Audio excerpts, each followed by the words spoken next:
Hi, and welcome to The Lamp in the Library. I'm Graeme. I'm Kim. And today we're going to be talking about a couple of nonfiction books that we're currently reading and how they relate to current situation. Yeah, so Graeme, why don't you share what you're currently reading and why you're reading it? So I'm reading this book by Erik Larson. It's called The Splendid and the Vile. And the subtitle is A Saga of Churchill, Family and Defiance During the Blitz.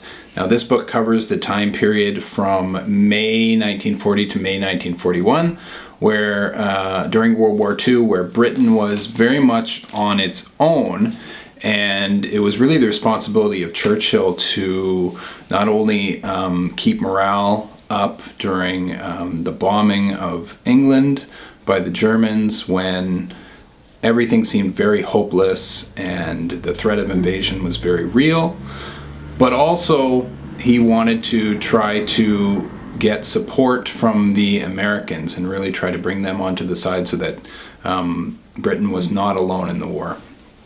So, to be honest, I had zero interest of picking up this book. It was history that, I already knew, but Erik Larson, as an author, he's really good at taking moments that you know from history and making them seem fresh and new and giving you new details. I actually did read one of his books before called In the Garden of Beasts, which covers a similar time period, and it's really, really good as well.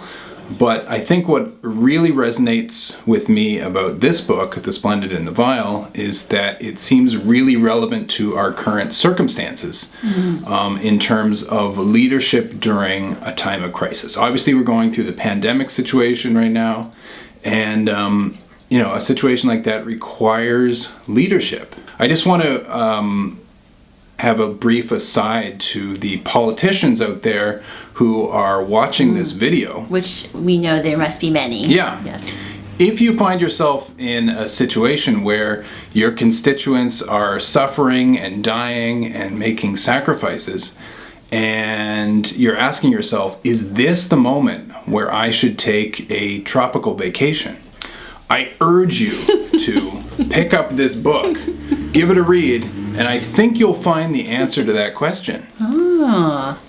Because what Churchill was really good at, besides, his rhetoric, everything that came out of his mouth should be etched in marble, but he was really good at taking on the mantle of responsibility during a crisis and using that to not only inspire people, but to share that suffering. And I think that's, it's like leadership 101 during a crisis.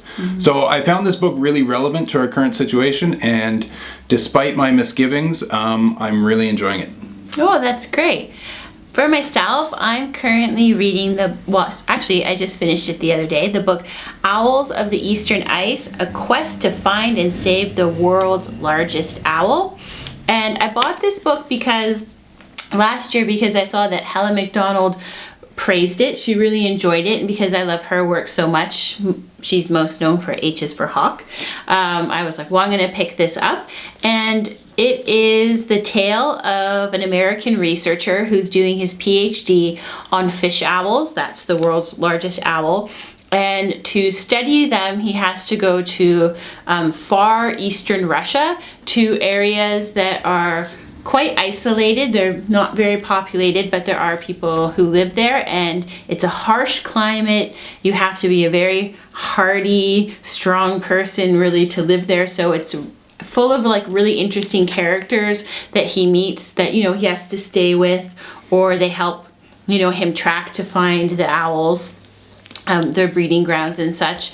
And it's really kind of like an adventure book, partly because you do follow him along as he's going to these places, and it's cold and icy and snowy, but then the ice is melting and what will happen, and it really fit a winter read, I have to say. And of course it is looking at our relationship with our environment, and the author himself now works to help make conservation areas to preserve the flora and fauna that live in the forests and woods of Russia. So there's that's a big strong message in the book, and I really, enjoyed the adventure of it and learning about the owls, but I especially love the parts where we learn a little bit more about the people who inhabit this area that you don't really hear much about.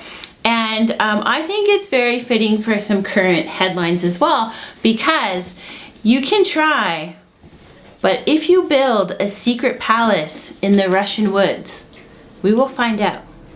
And you can deny it, but come on, we'll know who built it.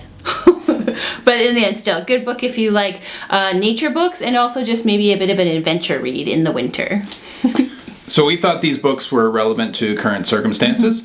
And if there's any politicians out there, like I said, please leave some comments below on what you thought of the message of this video. And know that we are sharing these messages with love, so don't send any goons after us. No hired goons? Nope, just comments. And for the rest of you, have you read these books? Are you interested in reading these books? Let us know in the comments. Yeah, and if you enjoyed this video, please give it a thumbs up, subscribe down below, and hit the bell so you always know when there's a new video. Keep well. Keep reading.